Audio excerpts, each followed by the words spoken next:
So me and a bunch of other feminists set up a group called We Can't Consent to This. The reason we did this is because there were an increasing number of cases in the UK, this isn't unique to the UK, of women who had died during sex and their partners claimed that they had consented to the violence that killed them. So this was normally strangulation, but there were other horrible ways in which these women died. And these men were getting away with this in the sense that they were successfully claiming, no, this was all just a sex game. And they were successfully avoiding a murder prosecution and sometimes getting very light sentences for manslaughter. And I think this is a really, really good example of freedom for who and freedom for what. Because you can completely see why some campaigners would want the law on BDSM to be much more liberal.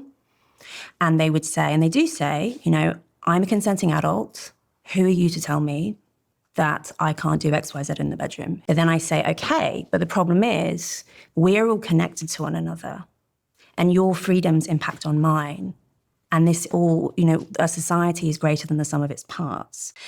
And if you're going to say that sexual freedom is the preeminent value, then I don't know what we do in these cases, these concrete cases where it seems to me that a terrible wrong has been done to this woman. And if we don't have illiberal laws, at least partially illiberal laws, then men who make this defense are going to get away with it.